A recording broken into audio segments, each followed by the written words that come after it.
Good evening, everyone. On behalf of the Connecticut State Department of Education and the State Education Resource Center, I'd like to welcome you to our evening conversation about special education. We have a wonderful panel of experts to talk with you tonight about the concept of special education. We thank you so much for joining us. And as you may already be aware, we have a series of these webinars set up over the next couple of months. And you can register for those the same way that you registered for this. So on behalf of the department and CERC, I just want to thank you and thank our panelists for taking the time this evening to talk to you all. We encourage your questions, and we're happy that you're joining us this evening. I'd like to introduce the folks who are going to be addressing your questions tonight. I'd like to start with Brian Klimkowitz. Brian? Hi, thank you, John. Good afternoon, everyone. Brian Klimkowitz, Special Education Division Director at the State Department of Education, and honored to be here this evening with you all. Thank you, Brian. Andrea? Hi, I'm Andrea Burnell. I also work at the State Department of Education in the Bureau of Special Education, and I'm responsible for preschool special ed and early childhood in general. And our partner at CPAC, Jane? Hey, John. I'm Jane Hampton-Smith. I'm the co-executive director at the Connecticut Parent Advocacy Center, and we're going to explore what CPAC is a little bit tonight, too. Thank you for joining us. Fantastic. Thank you so much. So get your questions ready, folks. And I'd like to also introduce the executive director at CERC, who's our wonderful facilitator and partner tonight. And I will turn it over to, I also wanted to acknowledge Judy Carson on my staff, who sets these up and as our family engagement expert, who's also on the call. And with that, I'll turn it over to Ingrid Kennedy, the executive director of CERC and our wonderful partner. Ingrid? Thank you, John. Thank you. Welcome, welcome. Good evening. It's wonderful to have you all here.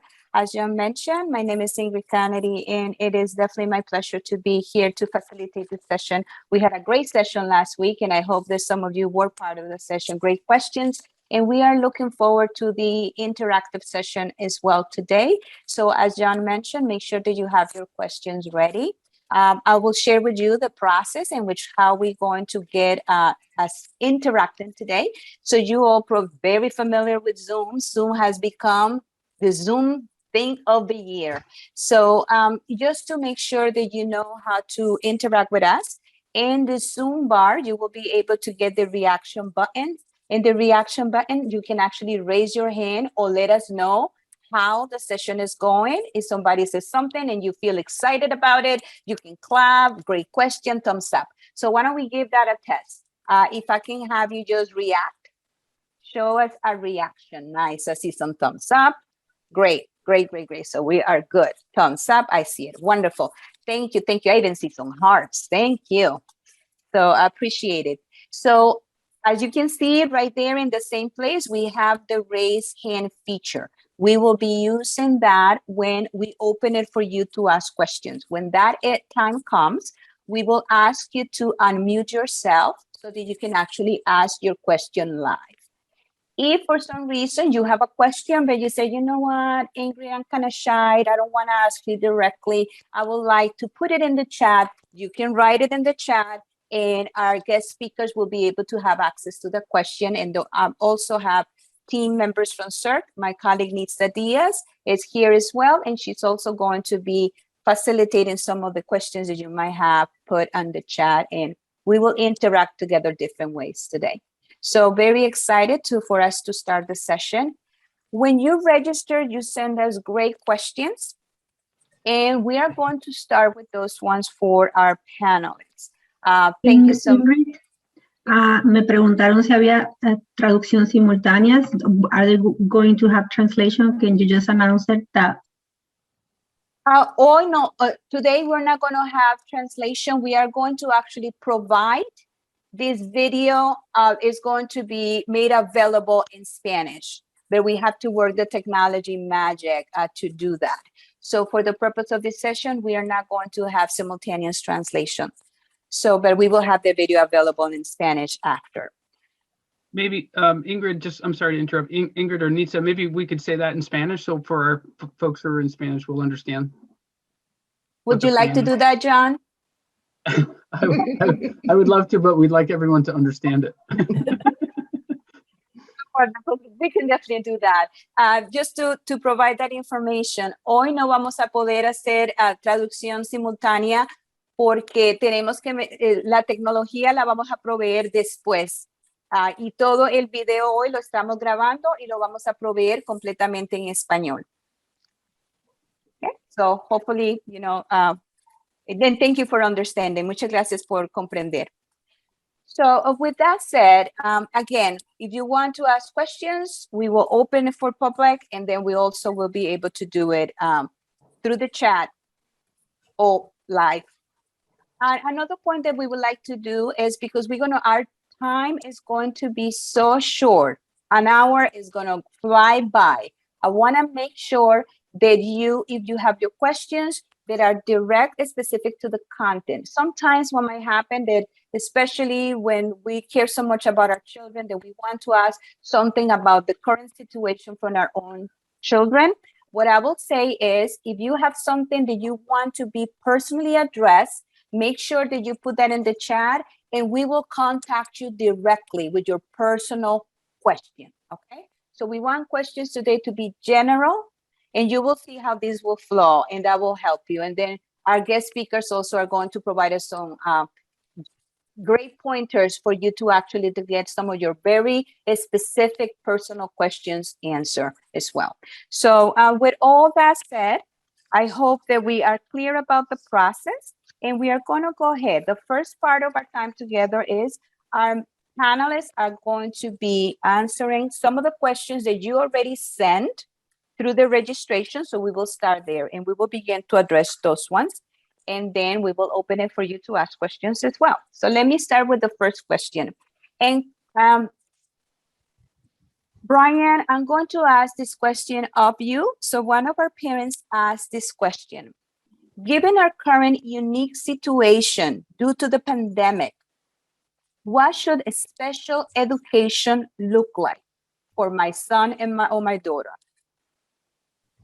Thank you, Ingrid. Yeah, and thank you for the parent that submitted that question. I'd like to just highlight a couple key points. One is that since the start of the pandemic, it's important for everyone to understand that the legal requirements around special education, the IDEA, there has been no waivers of any of the requirements that protect our students and provide the framework for specialized instruction. And special education looks very different than it did last March. And I just like to take this opportunity to thank the families that have supported their students in the home, in a combination of in the home and in school. And I'd like to thank the tremendous efforts of the educators, because I think what does special education look like? It's creativity, it's innovative, and there's been tremendous efforts that have been made to ensure to maximize access for students in education. Schools are able to deliver specialized instruction in person through hybrid, so a combination of in-person and remote learning, and in some circumstances, fully remote. And I'd also like to just acknowledge the efforts in Connecticut specifically for the effort to provide as much in-person learning as possible throughout the challenges around the health and safety aspect. I'd like to thank my team at the State Department of Education for an amazing team of bright, committed individuals that have been working around the clock to help support students and families. I'd like to thank Jane Smith, our partners at CPAC, who have been tremendous partners in helping to provide resources and supports to parents during this time. And of course, our partners at CERC in the RESC Alliance that have extended our capacity to be able to provide some resources and supports in this area. And I'm looking forward to this evening for getting information from those of you who are on the line, continuing to answer questions and help inform us where future guidance is needed and future information would be helpful. So thank you for that question. Thank you so much, Brian. So the next question, Jane, is going to be for you. I know some of our families have questions regarding what CPAC is all about, but also into that question goes, what kind of supports are available for our families?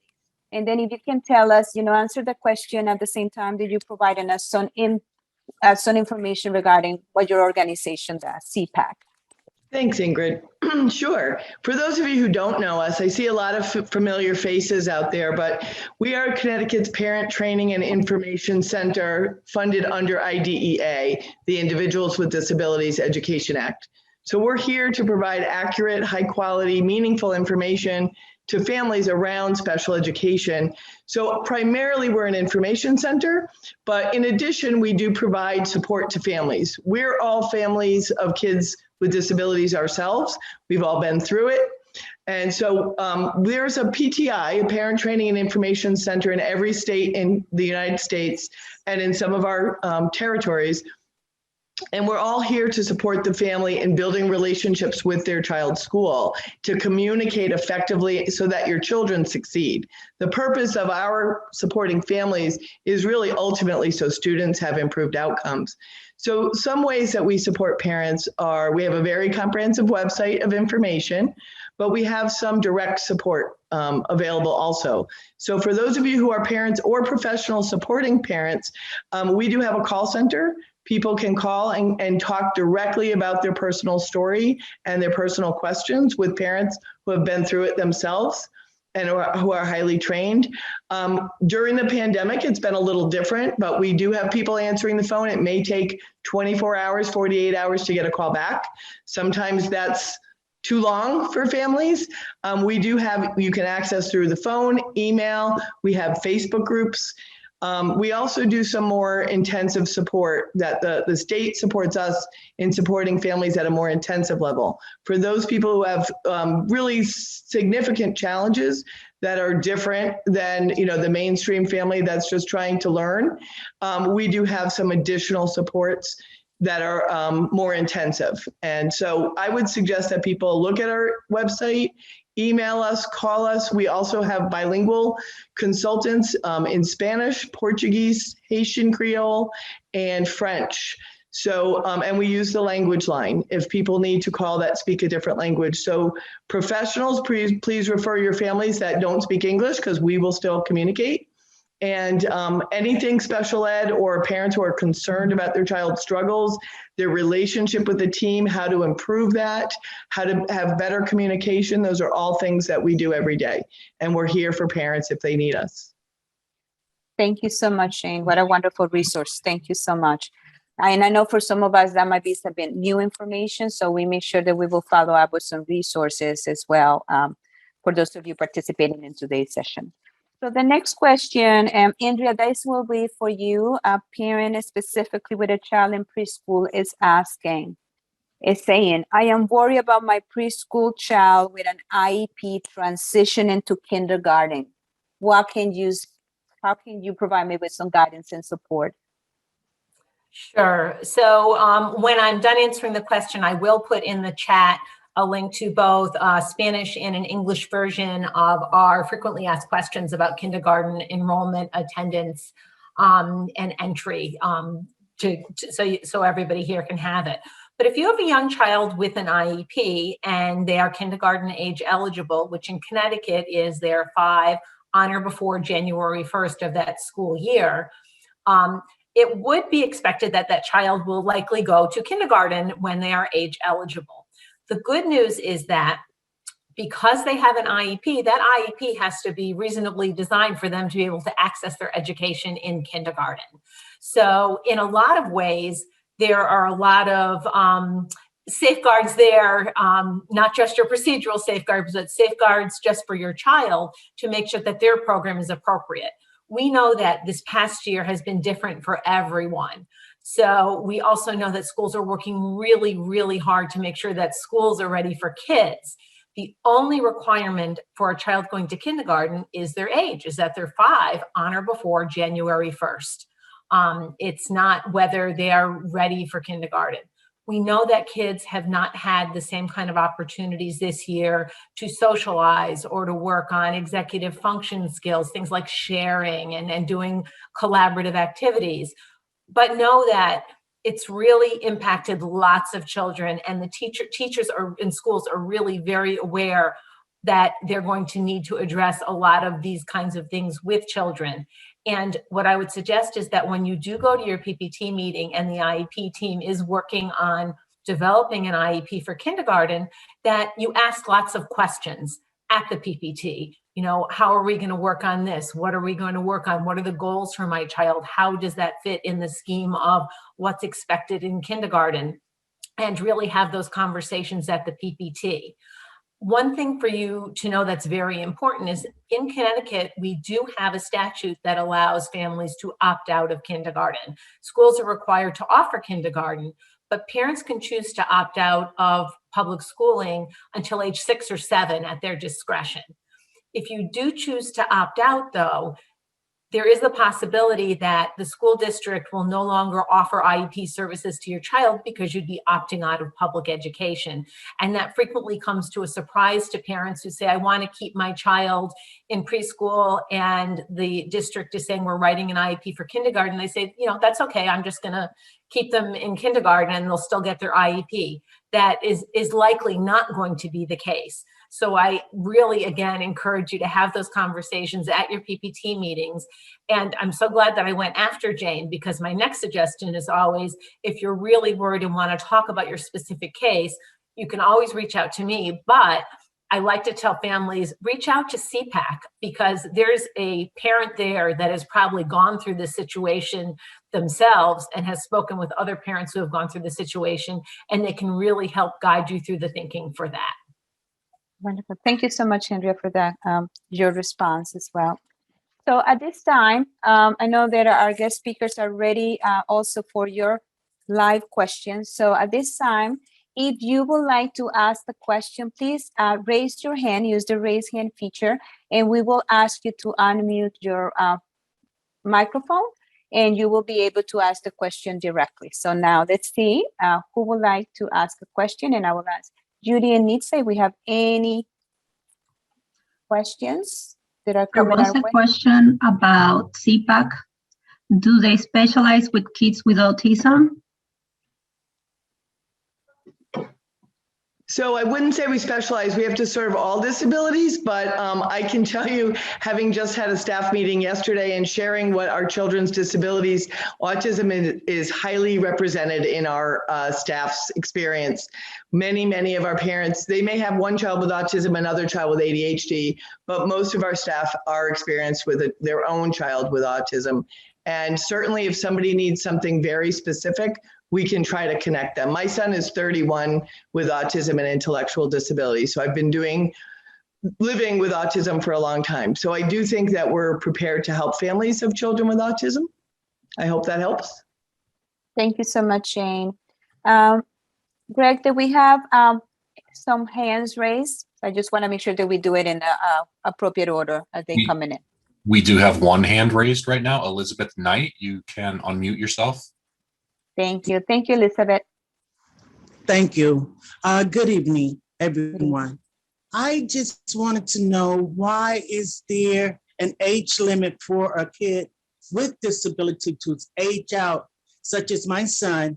He aged out at 19. And when he went to DDS, their resources are not good at all. And the programs are limited for him. So now he's home, and there's no services that can help him become productive and live in the community.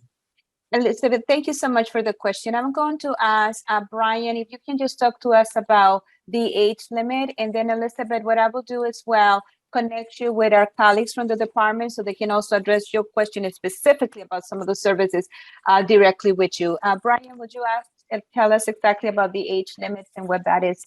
Yes, thank you for your questions. So the Bureau of Special Education, we see IDA Part B, which is supports students who are ages 3 through 21. And what 21 now means in Connecticut is up until the student turns 22, so their 22nd birthday, unless the student achieves and acquires their regular high school diploma.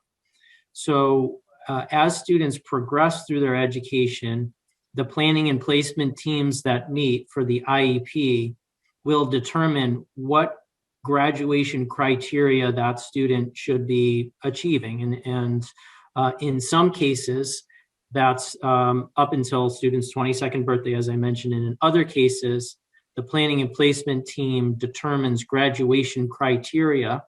And once the student meets that criteria and they're awarded their regular high school diploma, that's where the protections under the Individuals with Disabilities Education Act end. And as you mentioned, Ms. Knight, the transition for some students who are eligible for adult supports and services at that point in time. But Ingrid, as you mentioned, we're happy to follow up and have more detailed conversations about specifics. We're very interested at the department in our young adults' experiences after graduation. For our state performance plan, we survey students 1 year after they graduate from high school or exit because of exceeding the age of eligibility. And we survey them to see if they're employed, to see if they're continuing their education, and to see if they're involved with the community. And so we have Alicia Trachis is our point of contact at the state for transition. And we do coordinate frequently with other adult agencies and service providers to assist. But you're absolutely right, Ms. Knight, the services are very different once a student exits the public school system and exits IDA in general as that protection under the law. Thank you so much for that, Brian, for that, your response. I know that we have another hand up. Greg, I just want to make sure that we are honoring. Do have two more hands. The next one is Maria. Maria, go ahead. You can mute your. Hello, everyone. My first language is Spanish. Hello, Brian. Hello, other collaboration partner, James and Nixa, everyone. So I'm trying to speak in English, but I'm not sure it's correctly. Okay. Nixa is the best. Support me. Thank you, Nixa. So my question is directly with Brian. So va directamente conectada con la contestación que él dio con Elizabeth. Okay. So the question is directly to you, Brian, and it is in alignment with the response that you gave to Elizabeth. Okay. Específicamente, ¿cómo el Estado se asegura de eliminar la barrera de que los equipos de PPT o los distritos corten cualquier tipo de comunicación con el papá cuando el estudiante cumple 18 años de edad? So, Nitsa, you're gonna go ahead, Nitsa. So the question is, how does we ensure that we eliminate the barrier for students so that they don't stop the communication when the student turns 18? Específicamente en los PPT team y los distritos. Specifically during the PPT meetings and during this and the school districts. So, mi pregunta es para Brian y estoy muy inquieta con la contestación porque eso limita a los padres de seguir apoyando a nuestros hijos en su vida independiente. Thank you, Maria. So, Brian, Maria is looking forward to your response because she want to make sure that it provides the information for the parents so that they can actually collaborate with the schools as well. So. Yeah, thank you, Maria. It's great to see you as always. I'm glad to speak with you about this topic. I'm going to try to hit on a couple of different things, and I want to make sure I'm answering your question correctly. But I'm taking the scenario that the student is still in school, in public schools, and they're still eligible and they have an IEP, and you're asking because of their age, the guardianship shifts from the parent to the student as an individual, and how can we help prepare students for that transition in advocating for themselves in their PPT meetings? Am I understanding that correctly? Jane's shaking her head, so Jane might want to help me out. Oh, yes. You're muted, Jane. And she wanted to eliminate what is the bar, how to eliminate Barriers. that barrier. The barriers of For the communication. parent to stay involved, correct? Oh, for the parent to stay involved, yeah. So the district should be informing the student that although they are the decision maker under, their newly determined rights, that parents can still be involved and should still be involved. And there's a way for the student to document that they are interested in their parents still being involved in the PPT process. And it's a difficult conversation to have. And there's a requirement for the PPT to start to discuss this 1 year prior. So when the student turns 17, the PPT really needs to start discussing and preparing the student and the family for that transition to take place. And I think one major way to kind of remove those barriers, Maria, is to look to the students themselves. We have tremendous student advisory groups that are supported through one Jane's colleague, who is a co-executive director of CPAC, who also supports our transition students advisory group, the 18 to 21 population, 18 to 22 population. And we can learn so much from students who have experienced or are experiencing that change in authority to be able to make decisions. And it can be complex. I was prior to the state, when I was in local district, there was scenarios in meetings where the student was advocating for one thing, the parents were advocating for something different, and really the student has the authority and the right to make those decisions. And that can be a very complicated and complex dynamic. In those circumstances, I really think it's important for the districts and the parents to have a united front in supporting the students' independence and individuality, but still keeping their best interest in mind. So not an easy question, but I think, oh, my lights just turned off. It takes communication and collaboration and upfront planning. And I know CPAC's another resource as far as navigating the guardianship process as well for students, where parents maintain that educational decision-making even beyond the 18th birthday. Thank you so much for that, Brian. Ingrid, sorry for interruption. Lo único detalle que no pude mencionar y me acordé es que mi hijo voluntariamente, desde octubre del año pasado, firmó voluntariamente para que yo pudiera ser su representante académico, y el PPT meeting y el distrito ignoró eso. Solo quería dejar como una notita para que él lo supiera. ¿Me puedes ayudar, Nixa, a interpretar eso a Brian, please? Maria, can we do it? Nitsa, can we do it on the chat to Brian? I'm gonna search privately. Yeah, Maria, se lo vamos a enviar a Brian in el chat. Thank you. Greg, who will be the next person for the question?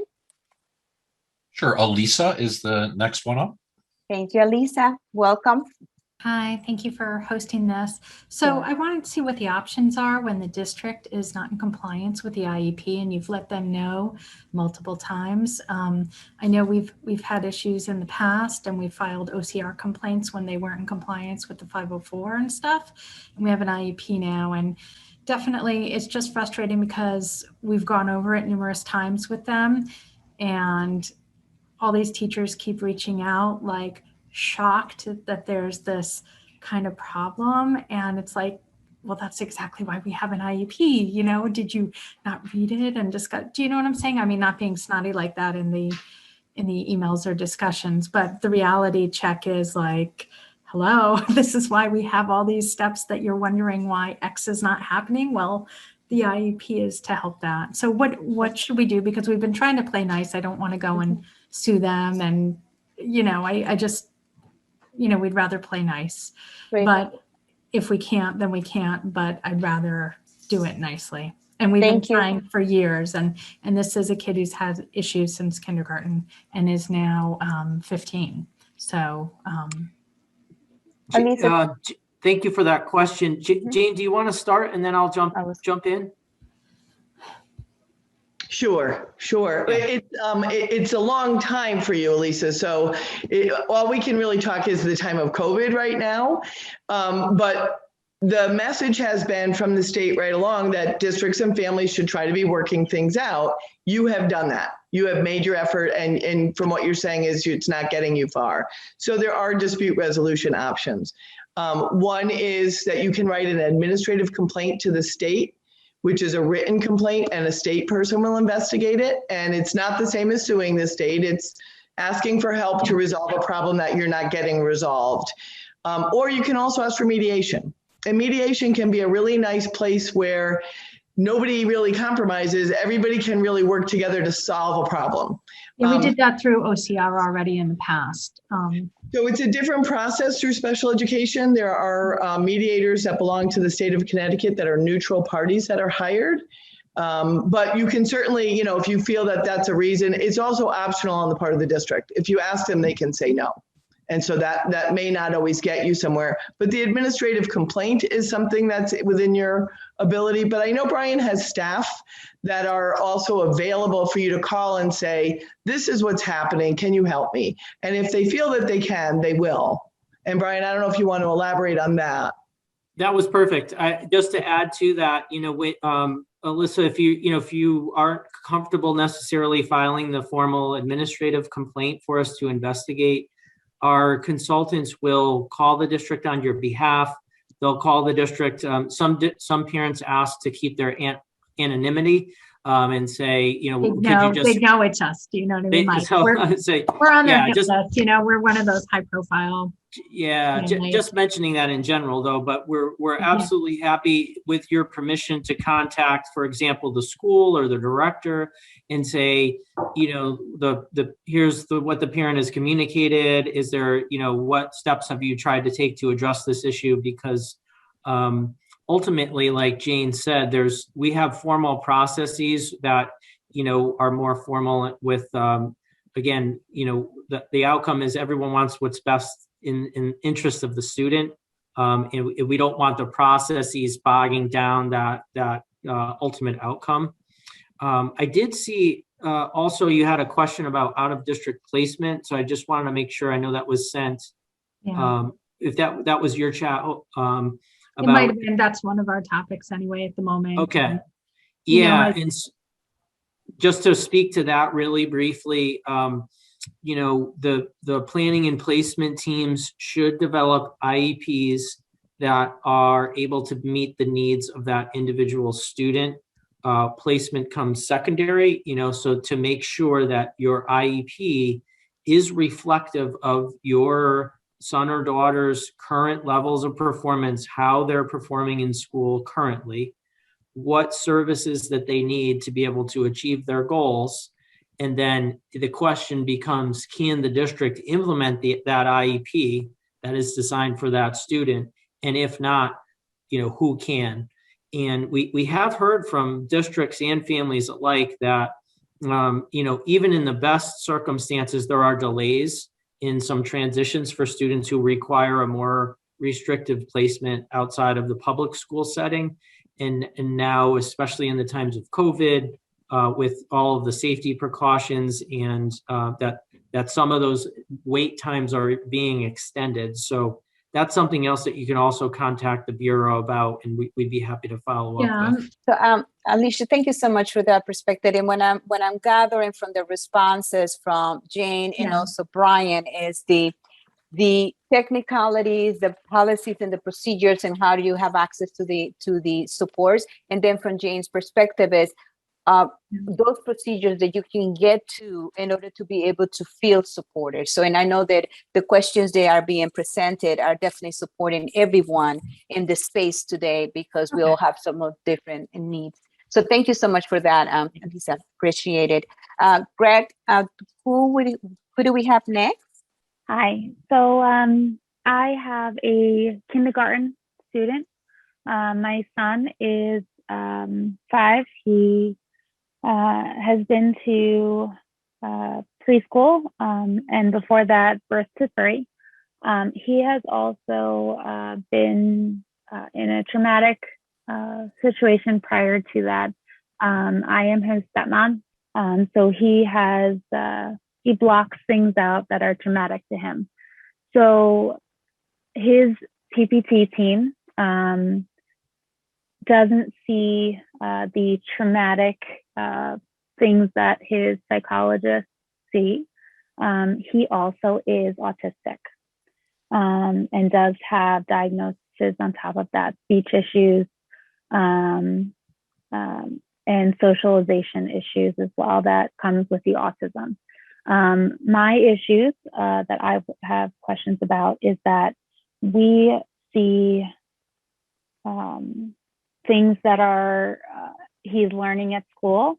You can ask him when he comes home, and it's not just even us as parents, but anybody asks him the questions that he learns at school, or even are on his homework.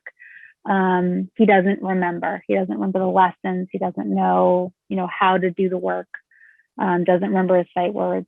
And they are passing him. They're passing him in all his work. They're passing him in his all of his IEP goals. And not even just that he's doing good. He's doing great. So, mastering them. And he has been on remote this majority of the time. And in his remote, he does not do it. I am his teacher for all of his remote, his traumatic, parts of the equation. He sees his mom on the computer, so he equates that together. So he will not do the remote work. And then lastly, these last few weeks of school, we're finding out from other parents and friends who work at the school that he's running away and doing his flight risk issues, teachers running away from the teachers, and he's been crying, saying he wants to go home, but it's not in his record. The teachers aren't calling us. They're not doing anything. So anytime we've asked the PPT team to do things, telling them, begging them, asking them to, update things, that he needs these things, they will not change it. They will not correct his issues in the IEP. I don't know how to proceed to help him. Thank you, Paige. Thank you for sharing that with all of us in this space. And I know I can hear it from your voice, challenging in what you are seeking for support. So you have a great guest speakers today, and I know that their level of expertise. So what I'm going to ask to our guest speakers, just to provide, Paige, from your perspective, what can she do? And Andrea, I'm going to start with you from the preschool perspective. And then after that, Brian, if you won't mind addressing some of the policy procedures, because I heard some of that as well. And Jane, how can Paige get the support from the school? So if we can address it that way, I want to break it into the 3 different areas that I heard. So, Paige, if that okay, we can start right there. Yes, that's perfect. That's exactly why I thought it fit. Okay, perfect. Andrea, go ahead. Great. Paige, thank you so much for sharing your experience. It sounds like it's quite challenging, but I appreciate that you're able to share with us. When young children, especially, we know that the importance of having trauma-informed instruction in school. So I think that is a very important consideration for any child who's experienced trauma. But how I relate this sort of in general to what's going on with the pandemic, it sounds like there's transition issues here, that you were fully remote, now he's back in school. One of the things that I would suggest when any child is making that kind of a transition, especially a young child, is to work with the team on a transition plan. So if your child is struggling, having a plan for what to do when he's having those struggles. What are things that are preferred activities for him? How can we make the transition from fully remote, and it sounds like fully in person, to be more smooth? If you feel that you're not getting communication from the school, that in and of itself is an issue. So one of the suggestions I would typically give to parents is, if you feel that the IEP is not being implemented as it's written, to ask for the PPT to reconvene and have those conversations.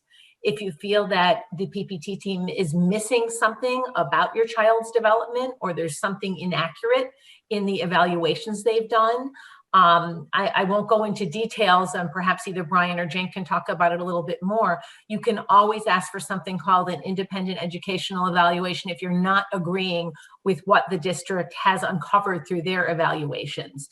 It's really hard not knowing, specifics to give you those generalities.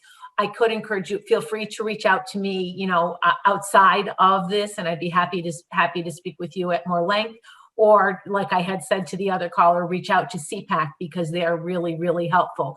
But know that it's not unusual for a child to have that issue with transitioning from home to school, especially when there's trauma involved and when we've been in such a unique situation through the pandemic. Yeah. So working with the team to plan for his transition would hopefully ease some of the things that he's exhibiting. He's obviously, when a child's behavior is their way of communicating. So trying to figure out what he's communicating is the most important thing.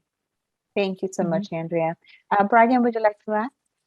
Yeah, Andrea, really nice job. And Paige, thank you so much for sharing that. I would just echo what Andrea stated and let you know that at the Bureau, we are available to by phone, email, to be able to discuss these types of scenarios that you've described, to follow up with questions, as I mentioned to the previous parent, where we can contact the district on your behalf and try to provide assistance in individual scenarios like this. So, we're ready and able and willing to be able to provide some support around these types of situations. And just ask, we will thank you, Judy, for putting our contact information. The photo directory is perfect. That has our direct lines. And I would just say, with our status at the State Department, we are working remotely for the most part, although we are in the office periodically. So either email and or phone would be the best way to reach us so we can follow up on individual cases and individual basis. Thank you so much for that, Brian. Jane, would you like to add? Sure. The biggest thing I heard, Paige, is that it doesn't sound like you and the team are on the same page. Not meaning to make a pun. That's what really important for a team to work effectively, is that everybody has the same understanding of the child's needs. And so I kind of go with Andrea, thinking the group needs to come back together and maybe figure out where they differ. And you're seeing him perform at one level, they're saying he's performing at a different level. Bringing that together so everybody's in agreement is a critical next step. So we'd be happy to help you come up with a language for that, look at the data that you have, and figure out how you can have that conversation with them. And so we can do that, with families, we always look at the data, and that's how we try to bring people together.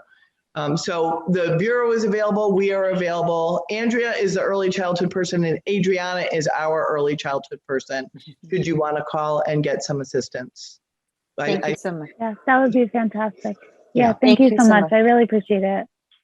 Thank you for your question, Paige, and thank you for our guest speakers for being so detailed with your answers. Greg, I know that we have a couple of other hands up.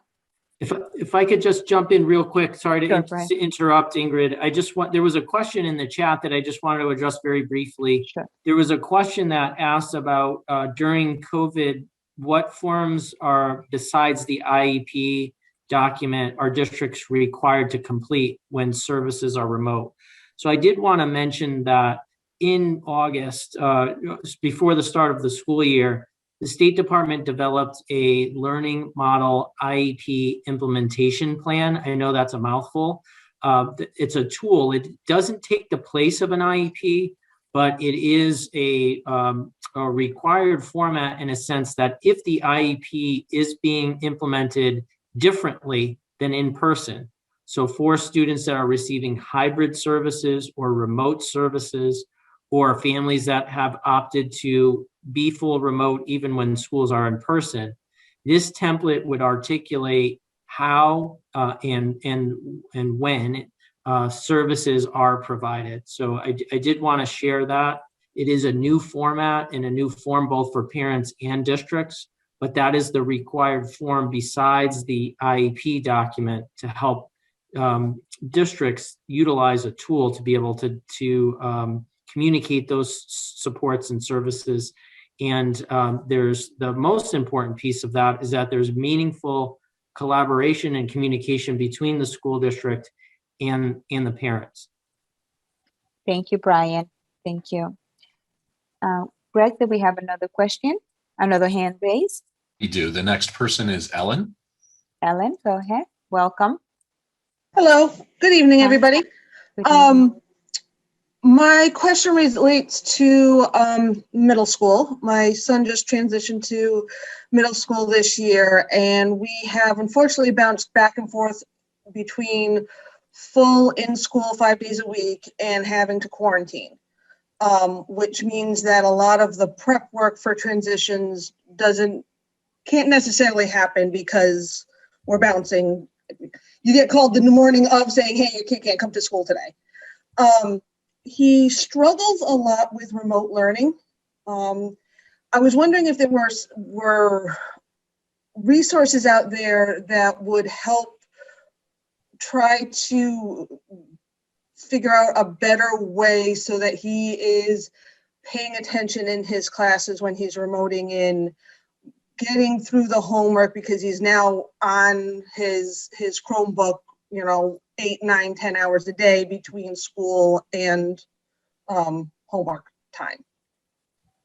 Thank you so much for that. I see James. Everybody's just like saying yes. Jane, would you like to take that question? I'm not sure I actually have an answer. So I would defer for the moment to Brian or Andrea if they feel more equipped. Okay, thank you. Brian or Andrea?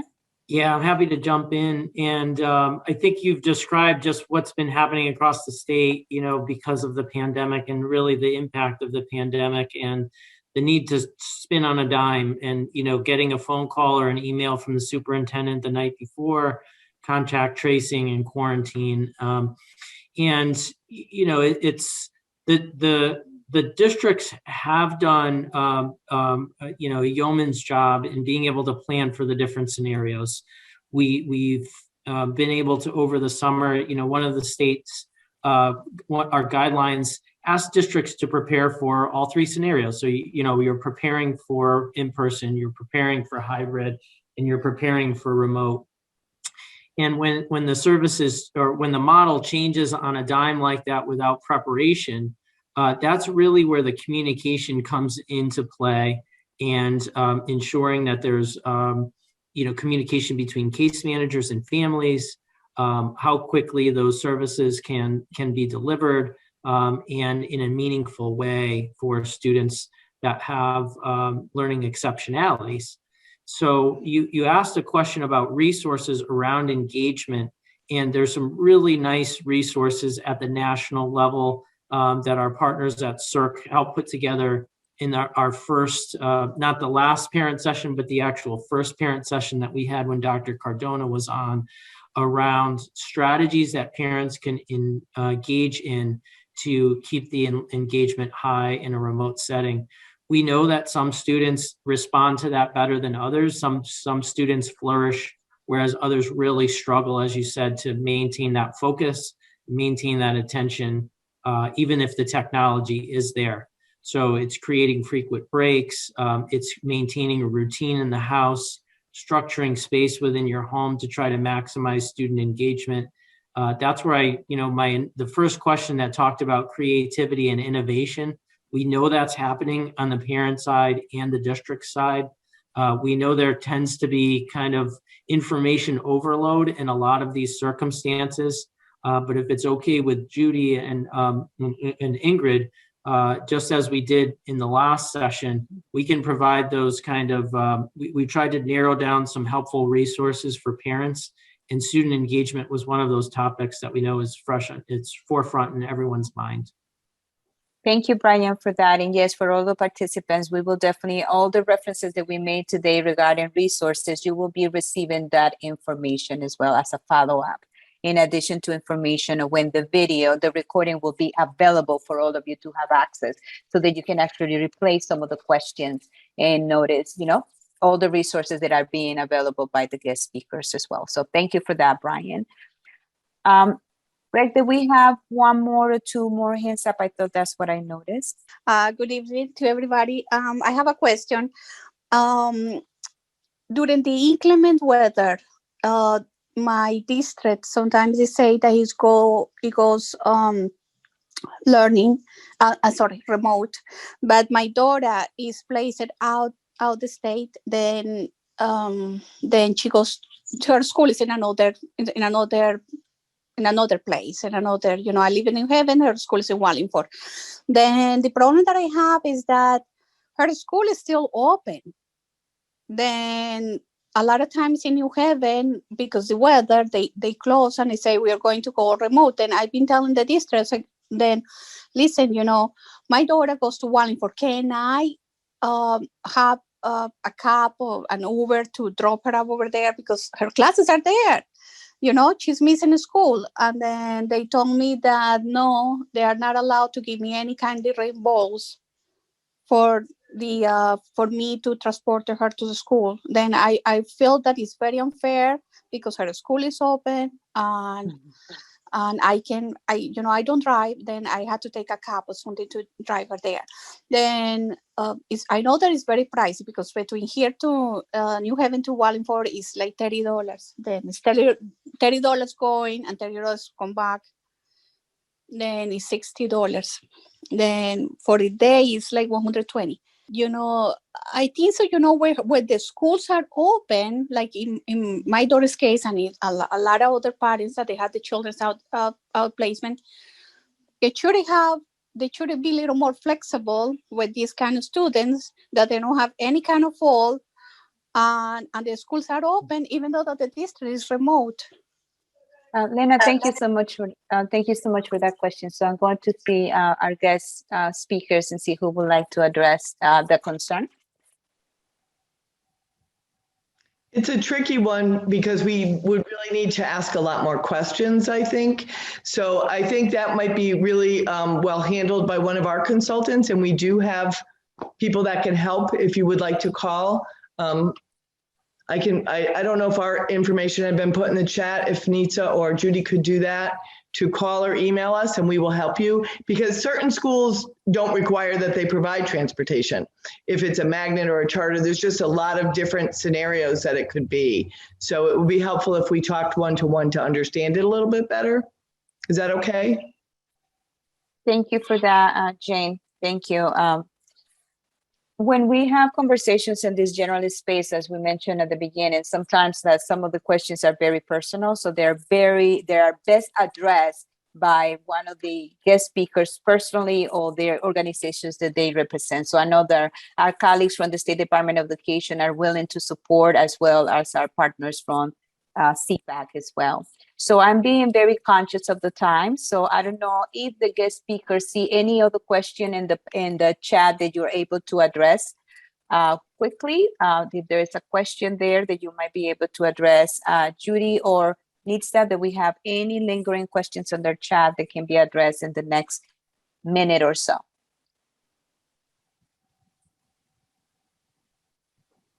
There was one question. A family had a question about their child who was receiving some services during COVID, but they felt like when the child goes back to school in person, that they won't be needing those services. And so they were asking about how to alter their plan and what tools they should use to make those kinds of decisions. Thank you. Brian or Andrea? Yeah, I think if I understood that correctly, Judy, that would be a discussion and a decision within the planning and placement team. And as I mentioned earlier, that learning model IEP implementation plan can really come into play here. It sounds like there's been some creative solutions, maybe in the positive end during COVID, that student is able to access and progress from. So, we would expect those types of opportunities, to continue beyond the pandemic, where students are making progress where they may not have in the past. So, as the different models are changing, I keep going back to saying communication is really critical, and knowing that the planning and placement team really has the authority to develop plans that are individualized and in the best interest of the student. So be in communication, let your district know what is working, let your district know what is not working, document that piece, for yourself and for the team so that you could communicate that. And the responsibilities, as I said earlier, remain everyone's goal is for that student to be able to achieve their goals by the end of that IEP period. So I hope that's helpful. If I missed the boat with that question, I'm happy to follow up with that parent afterwards individually. Thank you so much, Brian. So it is 6:30. I wanted to definitely ask you to, if you can please, with your reactions button, let's give our guest speakers a reaction. Say thank you today. We can clap. We can just thank you so much to all of you for your participation and for answering all those questions that came our way. We can definitely tell that there is a lot of things that we still want to try to navigate during this very challenging time that is constantly changing for all of us. So thank you so much for being here tonight. Thank you for participating. And I'm just going to do a quick announcement because we have another session next Tuesday. This is becoming an every Tuesday type of thing. So next Tuesday, we have strategies for parents and families to support academic success and remote learning. So I know some of you have some questions specifically about remote learning. Please remember that you have to register for the session. As you register for this session, we will make sure that all of you will receive the list of resources in addition to the day when the video will be available, the recording will be available, and it will be actually translated in multiple languages as well. So thank you so much. And at this time, John, if you would like to close us out on my behalf, thank you so much for this evening. I really appreciate it. Thank you. Looking forward to seeing you next week. John? Thank you, Ingrid, and thank you for your wonderful facilitation tonight. I also want to thank our panelists. Thank you for your time this evening, and thank you for your very thoughtful responses and communication with our families.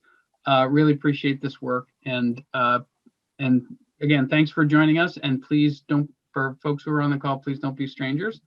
Register for subsequent. There's subsequent webinars. There's a lot of information coming forward. So, again, thanks to all of you, and have a safe night. Thank you. Have a good evening, everyone. Thank you so much. Take care. Take care.